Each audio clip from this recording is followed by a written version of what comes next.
Hey guys, welcome to my new blog. आज के blog में बात करेंगे मोदी जी के स्पीच के ऊपर। जब से मोदी जी ने हमसे वो 7 रिक्वेस्ट करी हैं, 1 साल गोल्ड मत खरीदो, थोड़ा बाहर कम घूमने जाओ, डीजल का कम यूज करो, पेट्रोल का कम यूज करो, वर्क फ्रॉम होम कर लो, तो लोग उनसे एकदम टूट पड़े हैं। ये सब बोलने लग गए हैं कि मोदी जी तो पॉलिटिक्स कर रहे हैं। अरे भाई, 1965 में जब इंडिया वॉर पे था, उस टाइम पे अमेरिका ने हमारे को बोल दिया था कि भाई हम जो तुम्हें अनाज देते हैं, क्योंकि उस टाइम पर इंडिया जो था वो सेल्फ रिस्ट्रिक्ट नहीं था।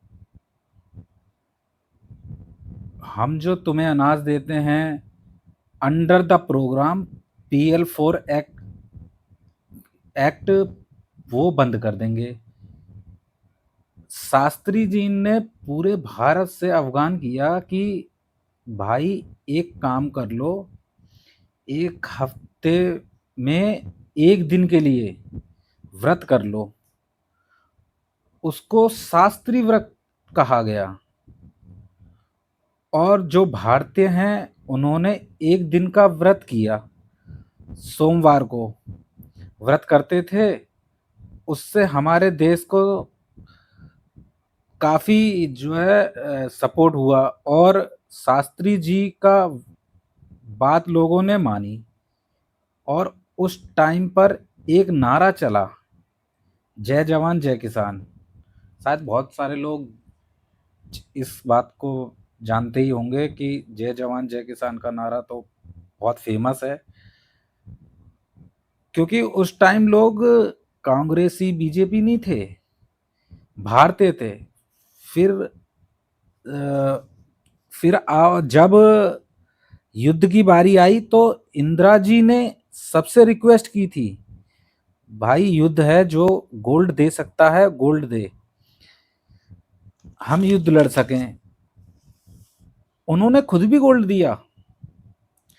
उसके बाद नवाब ऑफ हैदराबाद ने 435 केजी गोल्ड दे दिया, ताकि भारत को सपोर्ट हो। और उस टाइम पे भी शायद हम ना तो कांग्रेसी ना बीजेपी थे, लोग भारतीय थे। फिर आया 1990 का दौर। उस टाइम पे ईरान ने कुवैत पर अटैक कर दिया। उस टाइम पे क्रूड ऑयल का प्राइस डबल हो गया था। हमारे इंपोर्ट बिल इतने डबल हो गए कि हमारे पास पैसे ही नहीं थे इंपोर्ट करने के लिए। तो 1991 में तब के फाइनेंस मिनिस्टर हुआ करते थे श्री मनमोहन सिंह जी ने ओके बोल दिया कि भाई अब हम लिवरेज प्राइवेट इन ग्लोबलाइज करने जा रहे हैं, जिससे जो छोटे बिजनेसमैन थे उनको इंडिया में बहुत प्रॉब्लम हुई थी। पर भारतीय ने दिक्कत फेस की। उसके बाद 1912 और 13 में चिदम्बरम जी आए। उस टाइम पे कोई युद्ध नहीं था, कोई प्रॉब्लम भी नहीं थी। तब भी उन्होंने हमसे रिक्वेस्ट की थी कि गोल्ड की कंजप्शन कम करो, ताकि हमारा इंपोर्ट बिल कम हो जाए। तब भी हमने बात मानी उनकी। शायद तब हम लोग भारतीय थे। पर आज उन 2026 में या तो बीजेपी वाले हो गए हैं या कांग्रेसी हो गए। भारतीयवासी तो हम भूल गए। हम सब, अरे भाई, बलिदान परमो धर्म में कहा जाता है। हमारे शास्त्रों में बलिदान देना क्या बॉर्डर पर खड़े फौजियों का ही काम है? हमारा दायित्व नहीं है? हम हमें कौन सा बोला गया है कि जाओ बॉर्डर पे गोली खाओ? हमें सिर्फ इतना बोला गया है कि थोड़ा सा अपने ऊपर रिस्टेट कर लो। और लोग कह रहे हैं कि गवर्नमेंट का फेलियर है। अगर ये गवर्नमेंट का फेलियर है तो पहले भी फेलियर था, पर मैं इसको फेलियर नहीं कह सकता। और मैं मानता हूं कि इसको रिक्वेस्ट कहा जा सकता है, फेलियर नहीं।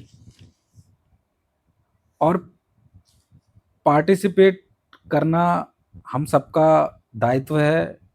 देखिए, अगर आपके घर में आपके पेरेंट्स की इनकम कम हो जाए, किसी की जॉब चली जाए और वो आके आपसे बोले, बेटा इस 12 महीने में थोड़ा सा खर्चा कम कर लेना, तो क्या आप उनसे पेरेंट्स अपने पेरेंट्स से बोलोगे कि आप फेल फेल हो गए? तो आज हमारे पेरेंट्स ने हमें ओके बोल दिया है। देशवासियों को बोलना थोड़ा कंट्रीब्यूशन कर दें, तो कर लो, कर सकते हैं। इससे ये क्या हो गया कि भाई सरकार फेल हो गई। और ऐसे कांग्रेसी बीजेपी से सब करने की ज़रूरत नहीं है। हम सब भारतीय हैं, तो भारतीय की तरह सोचो। आपसे कौन सा गोली खाने के लिए बोला जा रहा है?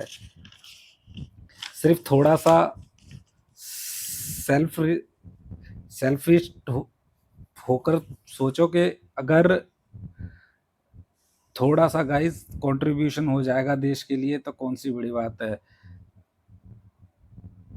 रिक्वेस्ट करूंगा कि बीजेपी, कांग्रेस, मोदी, गांधी ये सब कुछ छोड़ दीजिए।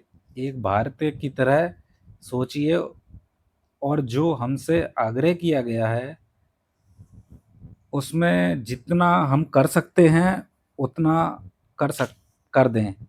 एक बार सब बाउंड्रीज को तोड़िए और एक हैशटैग चलाते हैं, बलिदान फॉर भारत। अगर मेरी बात समझ आई हो तो अपने दोस्तों के साथ मेरी वीडियो को शेयर करना और कमेंट में हैशटैग बलिदान फॉर भारत लिखना। और समझ जाऊंगा कि अब आप बीजेपी, कांग्रेस से ऊपर उठ चुके हैं और देश हित की सोच रहे हैं।